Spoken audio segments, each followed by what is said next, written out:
Dear students, in the previous video, we came to know about the efforts that were made by the narrator and the crewmen in order to save the boat. Now, in this video, we shall read the incidents that took place on 3rd January, what happened, what they did. Let's read. By morning on January 3, the pumps had the water level sufficiently under control for us to take 2 hours rest in rotation. The narrator here describes that in the morning of January 3, that is January 3, 1977, the pumps had thrown water and it sufficient water had been thrown. Now little water was there in the boom of the boat, so they decided that they should take some rest of 2 hours. All of them should have rest of 2 hours in rotation. But we still had a tremendous leak somewhere below the water line, and on checking, I found that nearly all the boats, the narrator describes, that yet, though the water level was less, but yet there was a tremendous leak. And when he checked, he found that mainray frames were smashed down to the keel. He found that the main reef frames, the frames had been broken to the keel, that is the supporting part, the base part made of steel. In fact, there was nothing holding up a whole section of the starboard hull except a few cupboard partitions.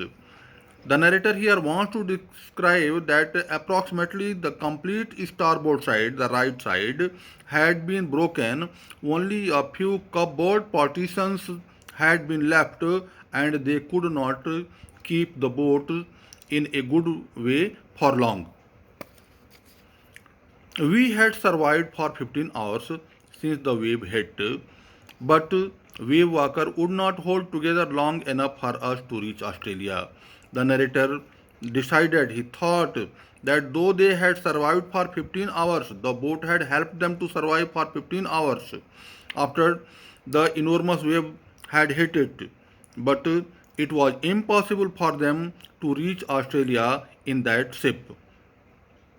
I checked our charts and calculated that there were two small islands a few hundred kilometers to the east. The narrator calculated his charts, he made calculations and found that in the east direction there were two small islands, and they were not very far. They were a few hundred kilometers away from the place where his boat was at that time. One of them, Isle Amsterdam, was a French scientific base. As he decided that there were two islands, one of the two islands was Isle Amsterdam, and it was a French scientific base. The French scientists were making their experiments there. Our only hope was to reach these pinpricks in the vast ocean. The narrator here describes pinpricks. Pinpricks means a point, very small things. As the narrator was in 150,000 kilometers vast ocean, and he had to find these small islands.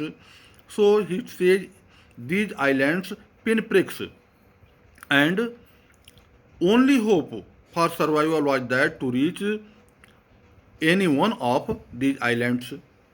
But unless the wind and seas abated so we could hoist sail, our chances would be slim indeed.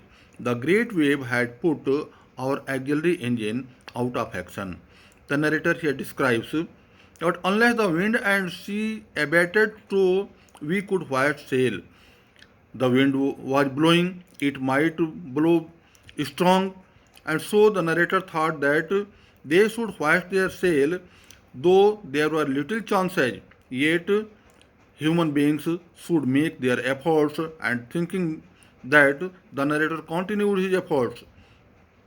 The great wave had put our auxiliary engine out of action. The auxiliary engine, the supporting engine of the boat, was broken. It was out of action. It could not help them.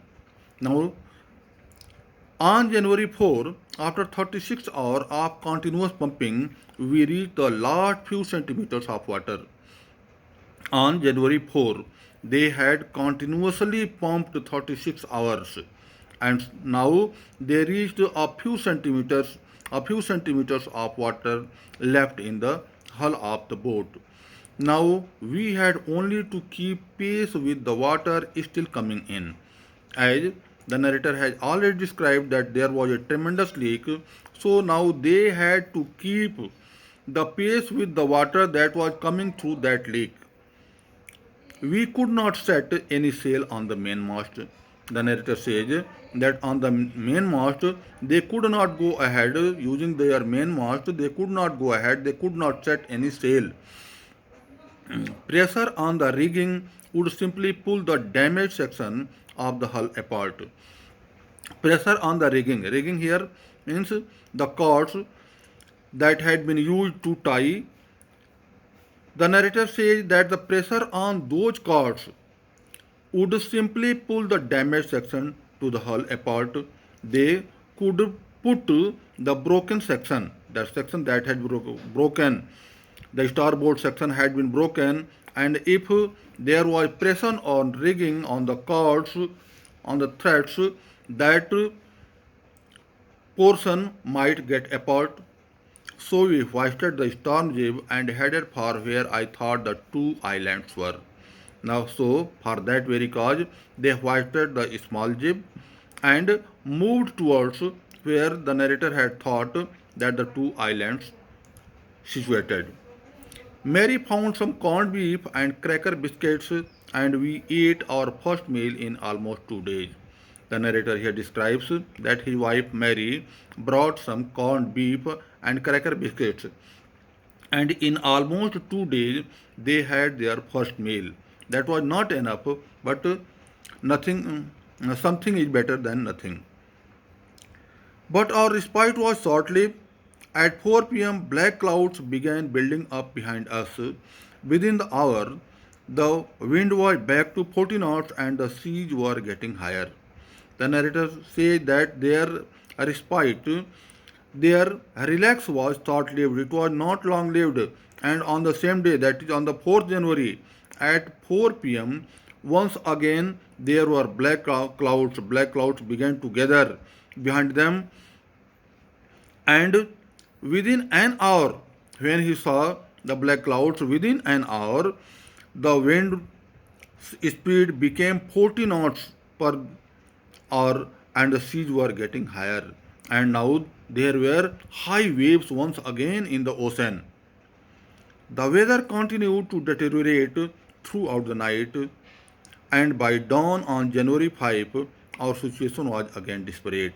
The narrator says that throughout the night the weather was getting worse, the weather was deteriorating, it was getting worse, and by the morning, by the early morning on January 5, their situation once again became desperate, they were again disappointed, they were once again hopeless. Thank you, dear students, remaining in the next video.